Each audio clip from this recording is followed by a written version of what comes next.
कक्षा 11 के सभी स्टूडेंट्स का नरेंद्र शर्मा की फिजिक्स क्लास में हार्दिक अभिनंदन है। आज मैं इस वीडियो के अंदर आपको एक टॉपिक की ओर लेकर चलता हूं जो कि यूनिट से लिया गया है। यूनिट का नाम है शुद्ध गतिकी काइनेमेटिक्स। उसके अंदर टॉपिक है सरल रेखा में गति, motion in a straight line. अब motion in a straight line को हम डिस्कस करेंगे, तो उससे पहले हमें किसी भी मोशन को डिस्कस करने के लिए एक दिखा हुआ है निर्देश तंत्र, जिसको हम इंग्लिश में कहते हैं रेफरेंस फ्रेम, इसकी जरूरत पड़ती है। मतलब किसी भी मोशन को हम इंडिकेशन कैसे करें कि मोशन हो रहा है, क्या हो रहा है, तो उसके लिए एक तो हमें एक फिक्स्ड पॉइंट जिसे कहते हैं, जिसको हम आप पढ़ के आए संदर्भ बिंदु कहते हैं, उसको हम यहां पर रेफरेंस फ्रेम कहते हैं। तो रेफरेंस फ्रेम का मीनिंग क्या होता है, सबसे पहले उसको जानना बहुत नेसेसरी हो जाता है। तो कह रहे हैं कि एक कोऑर्डिनेट सिस्टम होता है जो कि आपने पढ़ा है हाई स्कूल में, जो एक्स वाई जेड प्लेन कहते हैं, जिसको आप जैसे कहते हैं कार्तीय तल पढ़ा होगा आपने, जिसको हम कोऑर्डिनेट सिस्टम कहते हैं। उसके अंदर आपने फर्स्ट चतुर्थांश, सेकंड चतुर्थांश, थर्ड चतुर्थांश इस तरह से पढ़े होंगे। तो अब वहां पर देखिए, आपने अभी तक 2D पढ़ा है। 2D का मतलब 2 डायमेंशनल मोशन, मतलब एक्स और वाई प्लेन में पढ़ा है।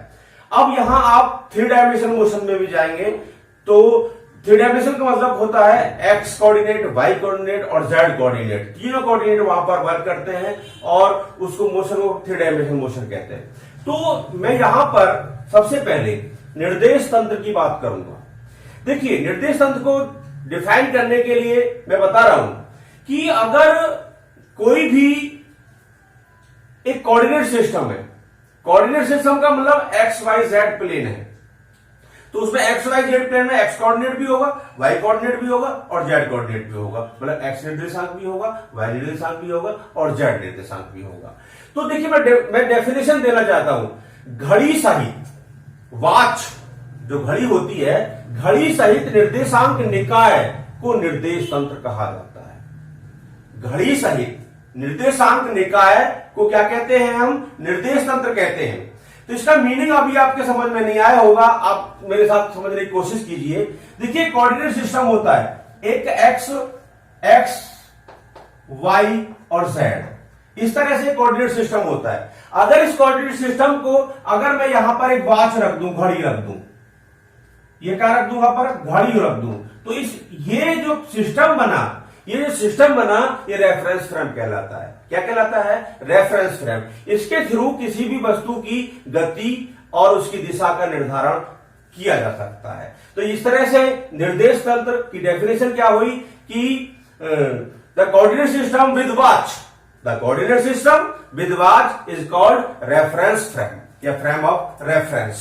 अब निर्देश तंत्र 2 टाइप के होते हैं। देयर आर 2 टाइप्स ऑफ निर्देश तंत्र, मतलब रेफरेंस फ्रेम। एक होता है जड़त्व भी है, जड़त्व भी है निर्देश तंत्र, जड़त्व भी है निर्देश तंत्र। इसका मीनिंग समझ लीजिए। जड़त्व भी है निर्देश तंत्र का मतलब क्या होता है?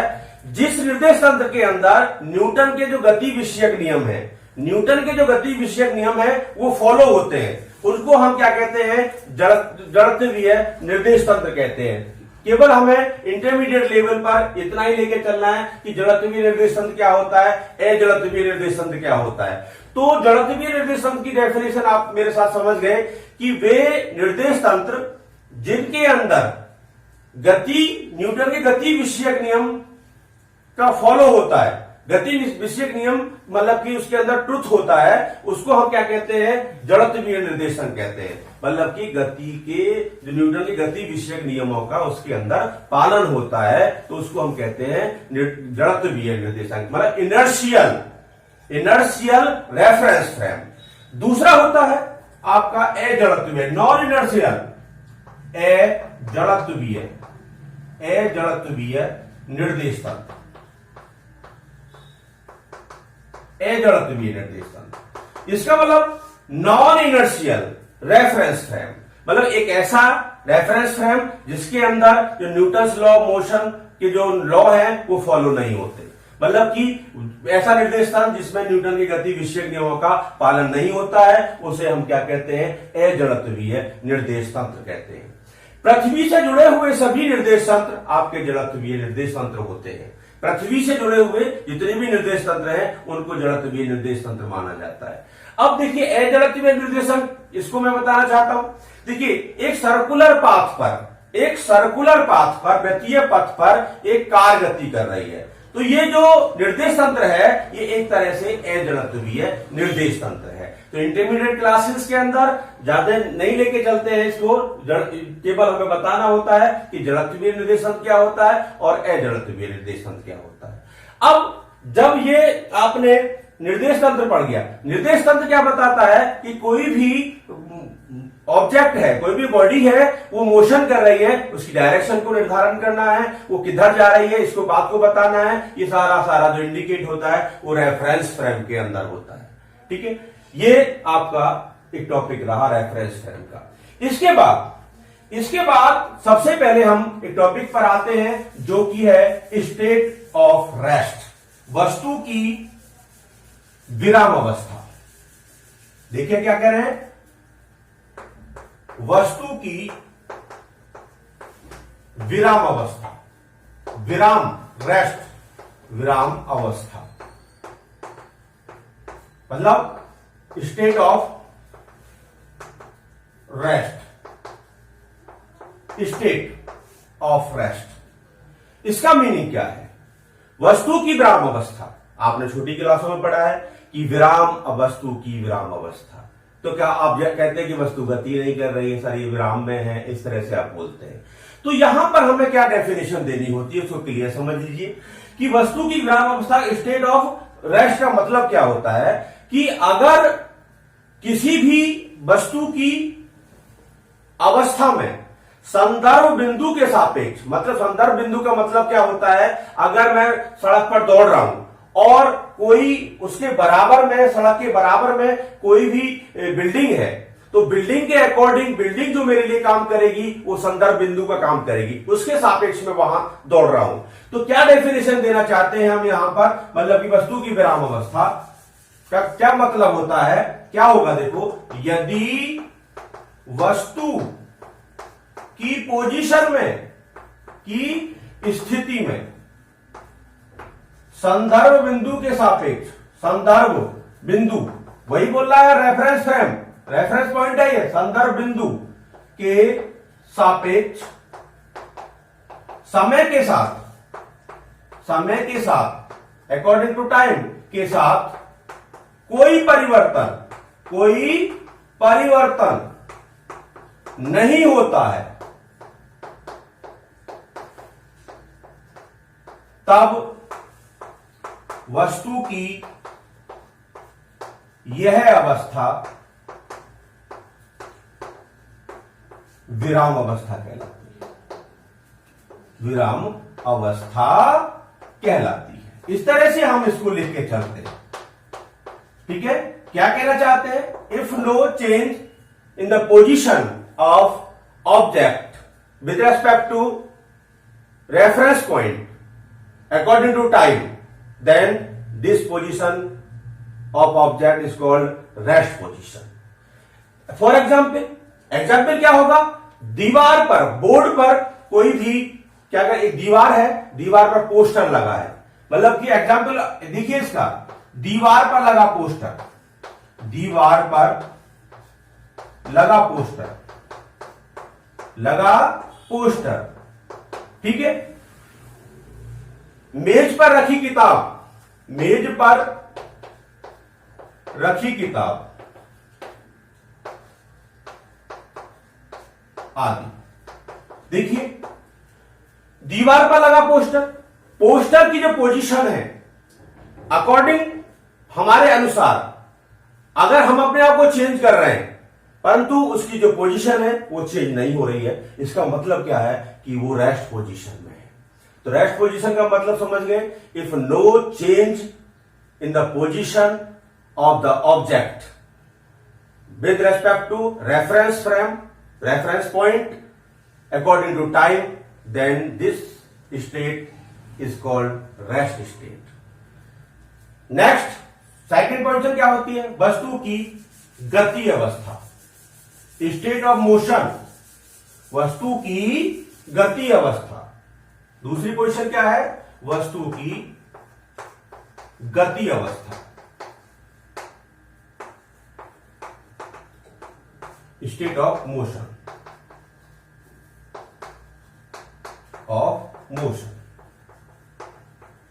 स्टेट ऑफ मोशन क्या होता है सर? वही बात है, अगर कोई भी ऑब्जेक्ट है, कोई भी वस्तु है, उस वस्तु की पोजीशन में, उस वस्तु की स्थिति में जो आपका संदर्भ बिंदु है उसके सापेक्ष समय के साथ परिवर्तन हो रहा है। मतलब कि पोजीशन जो है वो एक संदर्भ बिंदु के सापेक्ष अकॉर्डिंग टू टाइम कैसे हो रही है? कंटिन्यूसली चेंज हो रही है। तो कहते हैं कि वस्तु जो है वो गति अवस्था में है। इसकी थ्योरी को मैं नहीं लिख रहा हूं, देख सकते, आप पहचान सकते हैं। अगर वस्तु की पोजीशन में संदर्भ बिंदु के सापेक्ष समय के अनुसार लगातार परिवर्तन हो रहा है तो कहते हैं कि वो बॉडी की जो अवस्था है, वस्तु की जो अवस्था है, वो गति अवस्था है।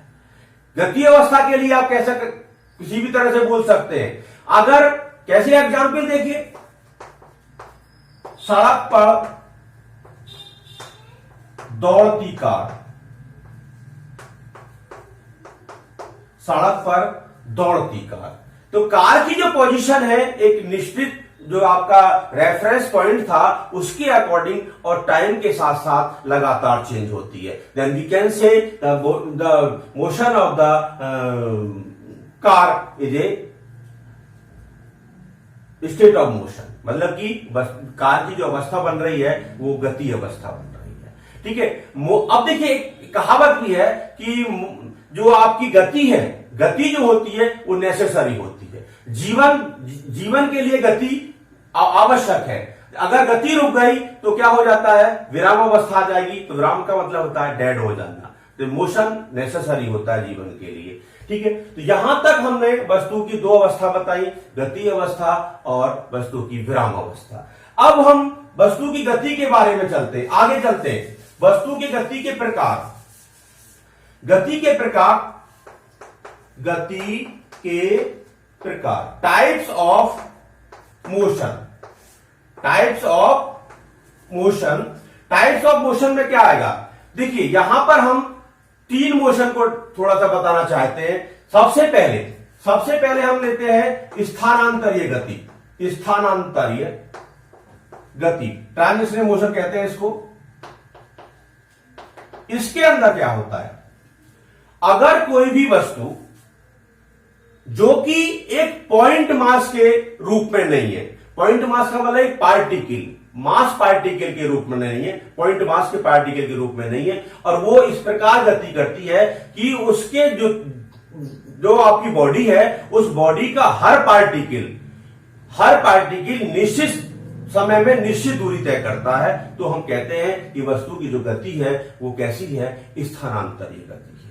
मतलब कि कहने का मतलब है कि मोशन जो है वो कब स्थानांतरीय होता है कि अगर देखिए, अगर मैं कहता हूं कि ये बॉडी है, ये बॉडी जो है बहुत सारे पार्टिकल से मिलकर बनी है, तो ये मूव कर रही है ऐसे करके, तो इसका जो हर पार्टिकल है, इसका ईच पार्टिकल एक मतलब कि निश्चित समय में निश्चित दूरी तय करेगा। तो इसका जो गति होगी बॉडी की वो कैसी हो जाएगी? स्थानांतरीय गति हो जाएगी। ठीक है, अगर बॉडी है ये, अगर कहते हैं पॉइंट मास है, ये पॉइंट है, ये पॉइंट मास है, अगर इसको पॉइंट मास बोलते हैं, मतलब कि छोटा सा पार्टिकल, अगर ये पॉइंट मास है, ये मूव कर रहा है, तो इसकी गति को बोलते हैं अब क्या कहते हैं? सरल रेखीय गति, सरल रेखा में गति बोलते हैं। Motion of A point mass in a path क्या कहलाता है? वो सरल रेखा में गति कहलाता है। इसके बाद दूसरी जो गति है, देखिए दूसरी गति की बात करेंगे जो कि आपकी घूर्णन गति होगी। नंबर 2 घूर्णन गति, रोटेटरी मोशन, घूर्णन गति। घूर्णन गति में क्या होता है कि कोई भी वस्तु है जो कि पॉइंट मास नहीं है, पॉइंट के रूप में नहीं है, एक बॉडी के रूप में है। और वो बॉडी इस तरह से मूव कर रही है कि उसका हर पार्टिकल है वो एक सर्कुलर पाथ पर मूव कर रहा है, एक सर्कुलर पाथ पर मूव कर रहा है। और सब जितने भी पाथ जो पार्टिकल है उन सबका जो पाथ का जो सेंटर है वो एक निश्चित पॉइंट पर है, तो हम कहेंगे उसकी जो गति है वस्तु की वो घूर्णन गति होती है। जैसे कह सकते हैं कि पृथ्वी का एग्जाम्पल देखो जरा थोड़ा सा इसका, पृथ्वी का सूर्य के चारों ओर घूमना, पृथ्वी का सूर्य के चारों ओर घूमना, ये क्या है? ये घूर्णन गति है साहब। क्या है ये? घूर्णन गति है, रोटेटरी मोशन है ये, पृथ्वी का सूर्य के चारों ओर घूमना। अब अगर हम देखें कि पृथ्वी जो है इसके अलावा अपनी अक्ष पर भी घूमती है, पृथ्वी जो है अपनी अक्ष पर भी घूमती है, एवं पृथ्वी का अपनी अक्ष पर घूमना, पृथ्वी का अपनी अक्ष पर घूमना क्या है? ये वृत्तीय गति है साहब। क्या है ये? वृत्तीय गति, सर्कुलर मोशन है ये। एक रोटेटरी मोशन हो गया, एक सर्कुलर मोशन हो गया। अब तीसरा मोशन की बात और करेंगे हम। इसमें क्या होता है थर्ड मोशन में? ठीक है, तीसरा जो मोशन है वो आपका दोलनी गति है, ऑक्सीलेटरी मोशन, ऑक्सीलेटरी मोशन है दोलनी गति। दोलनी गति में क्या होता है? कोई भी जो वस्तु है कोई एक निश्चित बिंदु के इधर उधर, मतलब कि एक कोई निश्चित बिंदु है उसके इधर और उधर या ऊपर या नीचे मोशन करती है। कैसा मोशन? आवर्त गति करती है। निश्चित समय पर वापस लौट के आती है, तो उसी गति को जो हम कहते हैं वो दोलनी गति कहते हैं। कह रहे हैं कि एक वस्तु एक निश्चित बिंदु के इधर उधर आवर्ती गति करती है, पेरियोडिक मोशन करती है, आवर्त गति करती है, तो उसकी गति को हम दोलनी गति कहते हैं। एग्जाम्पल देखेंगे, सरल लोलक की गति, उदाहरण है ये, सिर्फ सरल लोलक की गति, ठीक है, motion of a simple pendulum. और कह सकते हैं स्प्रिंग के नीचे लटके पिंड की गति। ये किसके उदाहरण है? ये आपके दोलनी गति के उदाहरण है, ऑसिलरेटरी मोशन के उदाहरण है। तो इस तरह से हमने, अगर देखिए कभी कभी आपका वाइब्रेटिंग मोशन बोल देता है, वो क्या बोल देता है? कंपन गति। कंपन गति में क्या होता है कि जो दोलन गति करने वाली वस्तु है, अगर उसके दोलन का जो आयाम है, आयाम का मतलब होता है कि जैसे पेंडुलम है वो उसको मूव कर रहा है, तो वन साइड में वो जितना डिस्टेंस कवर करेगा वो आयाम कहलाता है। अगर वो आयाम छोटा है, आयाम की वैल्यू बहुत कम है, तो उस कंडीशन में उस वस्तु के जो मोशन को हम क्या कहते हैं? कंपन गति कहते हैं, वाइब्रेटरी मोशन कहते हैं। तो इस तरह से हमने मोशन को डिस्कस किया है कि मोशन क्या है, कि मोशन के अंदर कौन कौन सी कितने तरह का मोशन बताया हमने। पहले बताया स्थानांतरित गति, ट्रांजिशनरी मोशन बोला, दूसरे बात में बोला हमने उसको घूर्णन गति, रोटेशनल मोशन बोला, और थर्ड में बोला हमने दोलन गति, मतलब कि एक तरह से ऑसिलेटरी मोशन बोला। इनके एग्जाम्पल हमने बताए, तो उसको आपको समझ में आए होंगे। अब हम थोड़ा सा देखिए, जब वस्तु गति करती है तो दो चीज आती है यहाँ पे। पहले आता है, सबसे पहले डिस्टेंस। क्या आता है? डिस्टेंस आता है साहब, दूरी जिसे कहते हैं, आपने पढ़ा है, ठीक है। दूरी क्या होती है, डिस्टेंस क्या होता है, और एक चीज होती है डिस्प्लेसमेंट। दो चीज होती है, डिस्टेंस और डिस्प्लेसमेंट। तो मैं थोड़ा सा दूरी को बताना चाहता हूं कि कोई भी गतिशील वस्तु है जो कि मूव कर, मतलब गति कर रही है, बट जो वस्तु है वो कैसे है? मोशन में है। तो मोशन में होगी तो कहते हैं कि वस्तु जब गति कर रही है तो उसके द्वारा तय की गई दूरी जो होगी, मतलब दूरी क्या होगी कि उसके द्वारा तय की गई पाथ, टोटल पाथ लेंथ जो होगी। हमने कहा कि ये कोई ऑब्जेक्ट है, ये ऑब्जेक्ट है, ये ऑब्जेक्ट यहां से पहले ये गया, फिर ये आया, फिर ये गया, फिर ऐसे यहां तक आया। तो कह रहे हैं कि ये ऑब्जेक्ट मूव कर रहा है ऐसे करके। तो मूव कर रहा है तो इसने एक, मतलब कि इसके द्वारा तय किया गया पाथ लेंथ जो होगी, इसके पथ की कुल लंबाई होगी। Total length of the path of moving body is called distance. मतलब पाथ लेंथ मतलब कि वस्तु जब गति कर रही है, तो गति करेगी तो कुछ रास्ता तय करेगी, उस रास्ते की जो कुल लंबाई होगी, रास्ते की जो कुल लंबाई होगी वो वस्तु द्वारा चली गई दूरी होगी। ये है दूरी। यहां से ऑब्जेक्ट स्टार्ट हुआ, यहां आया, फिर यहां आया, यहां आया, यहां आया, तो ये पाथ, ये वाला पाथ प्लस ये वाला पाथ प्लस ये वाला पाथ, इन चारों पाथों को हमने क्या कर दिया, जोड़ दिया, तो क्या बन गई, वस्तु द्वारा किसी पर्टिकुलर टाइम में चली गई दूरी हो गई। दूरी जो होती है, देखिए दूरी एक सदिश अदिश राशि है साहब, स्केलर है, अदिश राशि है। दूरी जो है एक अदिश राशि है। अदिश राशि का मतलब है स्केलर क्वांटिटी है, इसकी कोई डायरेक्शन नहीं होती है, ठीक है। और इसका जो क्या कहते हैं सिंबल होता है दूरी का, वो आप कुछ भी ले सकते हैं, एस ले सकते हैं, और इसे एस से प्रदर्शित करते हैं, एस या डी, कुछ भी ले सकते हैं आप, एफ या डी से प्रदर्शित करते हैं, ठीक है। अब इसके मात्रक भी होगा। इसका जो मात्रक होता है क्या होता है भैया, इसका मात्रक क्या होगा, एसआई मात्रक मीटर होता है, मीटर। इसका जो एसआई मात्रक है वो मीटर होता है। इसके बाद में इसकी डायमेंशन भी होगी, डायमेंशनल फॉर्मूला भी होगा, तथा इसका विमा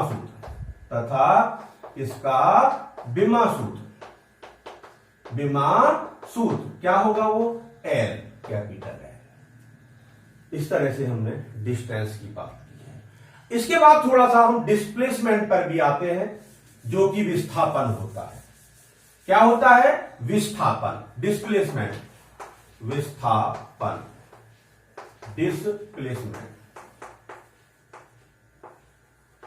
विस्थापन। अब विस्थापन क्या होता है, देखिए कोई भी गतिशील वस्तु है, तो गतिशील वस्तु है तो गति कहीं से स्टार्ट करेगी और कहीं जाकर उसका फाइनल होगा। भाई हमने कहा कि हम यहां से चले और वहां पहुंच गए, तो वहां पहुंचे हम कई पाथों से।